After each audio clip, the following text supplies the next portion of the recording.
Olá, bem-vindos à primeira edição do programa Direito em Apuros. Eu sou Lucas Maurício. E eu sou Lara Almeida. Hoje abordaremos a disciplina Teoria Geral do Processo. O assunto é Supremo Tribunal Federal. Como surgiu? Como funciona? Quem são seus ministros e qual sua importância para o Poder Judiciário do Brasil? Bom, primeiramente falaremos a história do STF. Essa denominação, Supremo Tribunal Federal, foi adotada na Constituição de 1890. Naquela época, o Supremo Tribunal Federal era composto por 15 juízes, nomeados pelo Presidente da República com posterior aprovação do Senado. Após a Revolução de 1930, o governo provisório decidiu reduzir o número de ministros para 11. Já a Constituição de 1934 mudou a denominação do órgão para a Corte Suprema e manteve o número de 11 ministros, dele tratando nos artigos 73 e 77.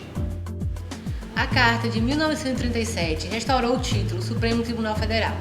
Já em 1960, em decorrência da mudança da capital, o Supremo Tribunal Federal foi transferido para Brasília, após 69 anos sediado no Rio de Janeiro. Em Brasília, o STF está localizado na Praça dos Três Poderes. No período do regime militar, o número de ministros passou a ser 16, aumentou, na verdade, para 16. Esse número de 16 se manteve estável com a Constituição de 1967. O que acontece? Naquele mesmo ano, o número de ministros voltou a ser 11.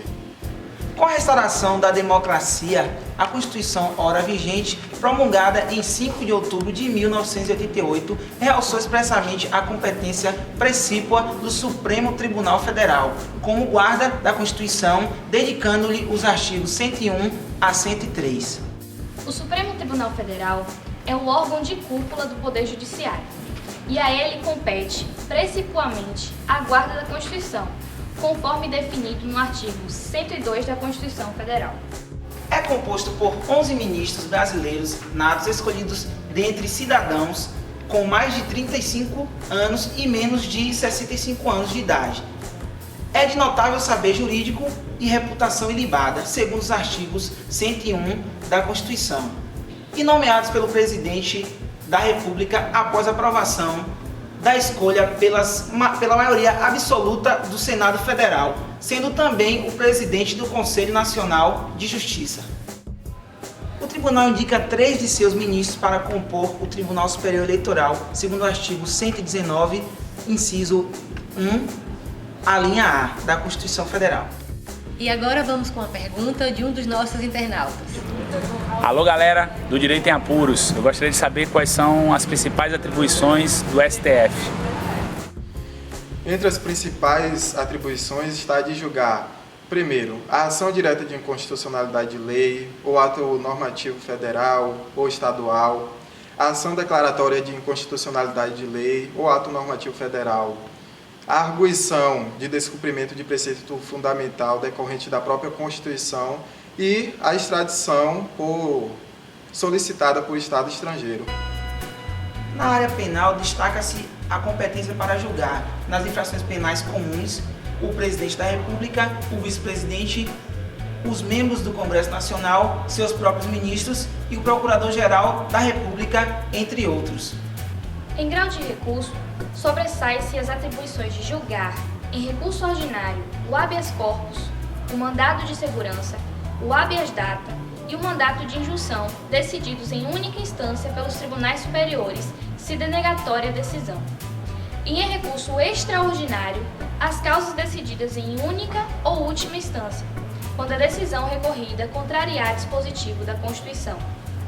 A partir da Emenda Constitucional número 45 de 2004, foi introduzida a possibilidade de o Supremo Tribunal Federal aprovar, após reiteradas decisões sobre matéria constitucional, súmula com efeito vinculante em relações aos demais órgãos do Poder Judiciário e a administração pública direta e indireta, nas esferas federais, estaduais e municipais, segundo o artigo 103 da Constituição Federal. O plenário, as turmas e o presidente são os órgãos do tribunal. O presidente e o vice-presidente são eleitos pelo plenário do tribunal, dentre os ministros, e têm mandato de 2 anos. Cada uma das 2 turmas é constituída por 5 ministros e presidida pelo mais antigo dentre seus membros, por um período de 1 ano. É vedada a recondução até que todos os seus integrantes hajam exercido a presidência. Vamos agora falar do ingresso, da composição e do funcionamento do STF. A nossa internauta Ângela Maria de Guarulhos pergunta: como se ingressa no STF? O nosso jurista Tássio Ramos responde: É o presidente da República que indica, mas ele deve ser aprovado pelo Senado Federal por maioria absoluta, em um processo que é conhecido como sabatina. Aprovado, ele passa-se a nomeação, momento em que o ministro torna-se vitalício no cargo. Vamos agora com 2 perguntas, começando com essa que você vai ver agora na sua tela. Olá, galera do Direito em Apuros, meu nome é Pablo Almeida. Eu queria saber o que é necessário para ser ministro do STF. Para ocupar o cargo de ministro, é necessário ser brasileiro nato, ter mais de 35 anos de idade e menos de 65 anos de idade, ser cidadão, ou seja, estar em pleno gozo de seus direitos políticos, e ter notório saber jurídico e reputação ilibada. Olá, galera do Direito em Apuros, meu nome é João Neto. Eu gostaria de saber se é necessário ser jurista para ocupar cargo de ministro do STF. Bom, a Constituição de 1891 falava somente do notório saber, sem qualificá-lo. Já a Constituição de 1934 passou a qualificar o notório saber jurídico. Diante da permissão da Constituição de 1891, o STF já chegou a ter um ministro que não era jurista. Assim que são nomeados os ministros, gozam de todas as garantias e impedimentos dirigidos aos juízes togados, bem como de uma prerrogativa. Nos crimes de responsabilidade, são processados e julgados pelo Senado Federal, segundo o artigo 52, inciso 2, e nos comuns, pelo próprio Supremo, consoante ao artigo 102, inciso 1, a linha B. O Supremo funciona em plenário ou em turno, tendo os tribunais a prerrogativa de organizar sua atuação interna mediante a elaboração dos próprios regimentos internos no seu Supremo Tribunal Federal. Fixa a distribuição dos 11 ministros em 2 turmas, 5 ministros em cada, e assim como a composição e competência destas e do plenário. Caso importante de competência do plenário é a ação direta de inconstitucionalidade de lei ou ato normativo.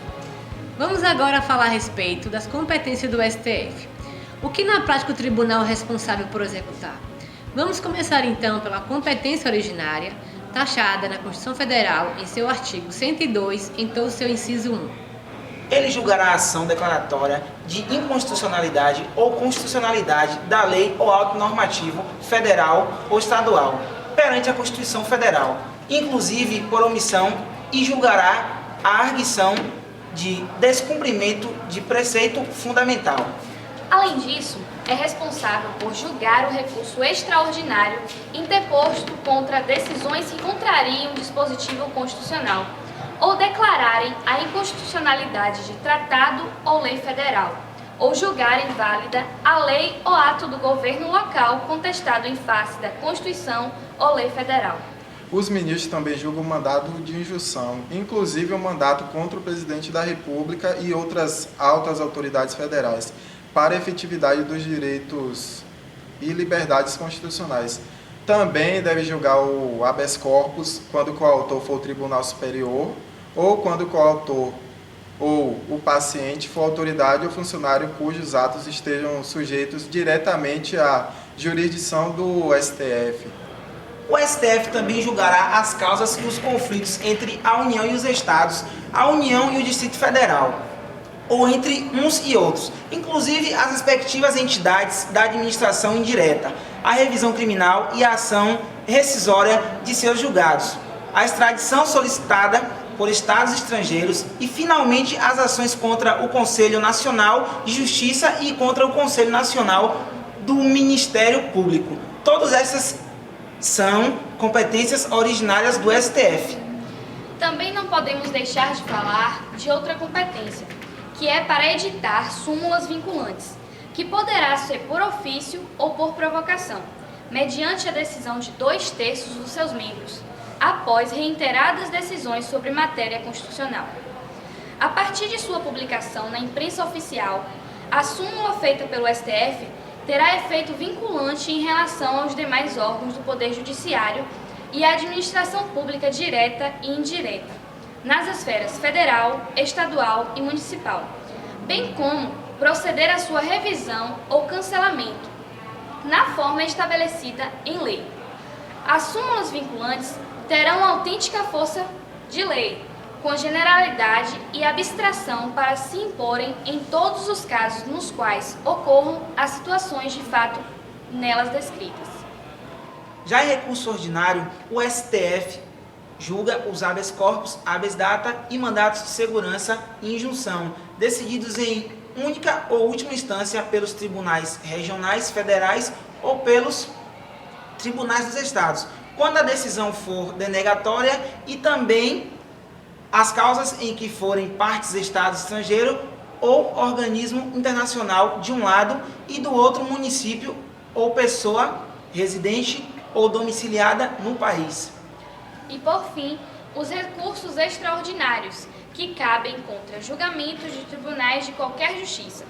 Nesse caso, o Supremo assume a condição de órgão de terceiro e às vezes até 4º grau de jurisdição, quando interposto de decisão proferida pelo Tribunal Superior do Trabalho ou pelo Tribunal Superior Eleitoral. Vamos agora falar 10 curiosidades sobre o STF.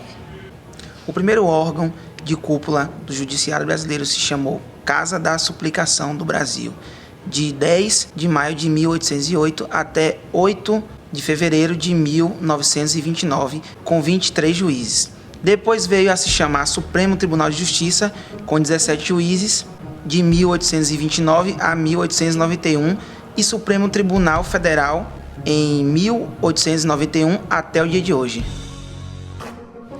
A cidade do Rio de Janeiro sediou o STF até 20 de abril de 1960. Com a instalação da nova capital, em 21 de abril de 60, a sede do STF passou para Brasília. O primeiro presidente do já STF foi o baiano Freitas Henrique, de 1891 a 1894. O mais jovem presidente foi Celso de Mello, com 51 anos, em 22 de 5 de 1997. A mais longa presidência do STF foi o do ministro Hermínio do Espírito Santo, 13 anos. A mais breve, de Carolina de Leone, 23 dias. O presidente da República que mais nomeou ministros foi Getúlio Vargas, com 21 indicações. O que menos nomeou foi Itamar, com apenas uma, e em seguida Dilma, com 2 indicações. Ao longo da história, o Senado Federal rejeitou 5 indicações presidenciais a ministro, todos de Floriano Peixoto. O mais jovem ministro nomeado para o Supremo, em 1901, foi Alberto Torres, com 35 anos. Era a idade mínima também à época. O ministro José Paulo Figueiroa foi o que mais permaneceu no cargo, 31 anos. Tomou posse com 36 anos. A primeira mulher a investir-se como ministra foi Ellen Grace, nomeada por Fernando Henrique Cardoso e empossada em 14 de 12 de 2000. A segunda ministra do STF foi Carmen Lúcia, posse em 21 de 6 de 2006, indicada por Lula. A terceira foi Rosa Weber, posse em 16 de 12 de 2011, indicação de Dilma. Epitácio Pessoa foi ministro de 1902 a 1912. Depois foi eleito presidente da República de 1919 a 1922. Outros 4 ministros exerceram a presidência em substituição. O ministro Marco Aurélio, único da composição atual, exerceu a presidência da República em substituição constitucional por 5 vezes. O ministro Epitácio Pessoa jamais foi vencido como relator de um processo. Epitácio foi indicado para a Corte de Haia em 1923. dos 287 ministros, Nery da Silva, César Peluso, Eros Grau, Carmen Lúcia e Menezes Direito graduaram em faculdades particulares. E, por fim, a lista dos 10 ministros do atual STF. Ministro Ricardo Lewandowski, atual presidente, é também professor de Direito na USP. Antes disso, foi também advogado, desembargador do TJ de São Paulo e presidente do TSE. Ministra Carmen Lúcia, atual vice-presidente, é jurista e foi presidente do TSE após o ministro Ricardo Lewandowski. Foi ela quem expediu o mandato de prisão do deputado federal Nathan Donadon por crime de formação de quadrilha e peculato. Ministro Celso de Mello é desde 2007 o membro mais antigo do STF, chamado de decano, nomeado pelo ex-presidente José Sarney. Antes de ser indicado, foi um membro do Ministério Público de São Paulo. Ministro Marco Aurélio, indicado pelo seu primo Fernando Henrique Cardoso.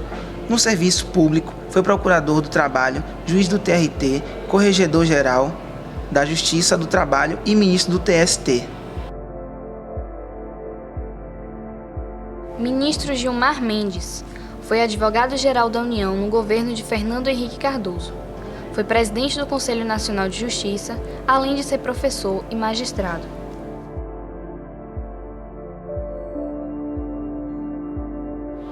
Ministro Dias Toffoli é também o atual presidente do TSE.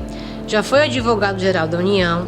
Hoje é o presidente da Comissão de Juristas responsáveis pela elaboração do anteprojeto do novo Código Eleitoral Brasileiro. Ministro Luiz Fux foi também ministro do Superior Tribunal de Justiça. Jurista, Fux foi promotor de justiça do Ministério Público do Rio de Janeiro. Em sua vida pessoal, Fux é também faixa preta em jiu-jitsu. Ministra Rosa Weber foi juíza do TRT e TST. Também foi professora de Direito na Pontífice Católica do Rio Grande do Sul. Ministro Teori Zavascki foi ministro do STJ, indicado por Fernando Henrique Cardoso. Em sua indicação para ministro do STF, recebeu a aprovação de 54 senadores contra 4 votos contrários. Ministro Roberto Barroso foi advogado e procurador do Rio de Janeiro. Hoje é professor da Universidade do Estado do Rio de Janeiro e da Universidade de Brasília. E aguarda tomar posse, no dia 11 de junho deste ano, Luiz Edson Fachin, nomeado pela presidenta Dilma após quase um ano de cadeira vazia no Supremo. Fachin foi advogado e atualmente é professor universitário. E aí, gostaram? Espero que tenhamos sanado todas as suas dúvidas. Se gostaram, dê um joinha aqui, se inscreva no nosso canal. Até o próximo programa e tenha uma boa noite. E com isso chegamos ao fim do nosso programa Direito em Apuros.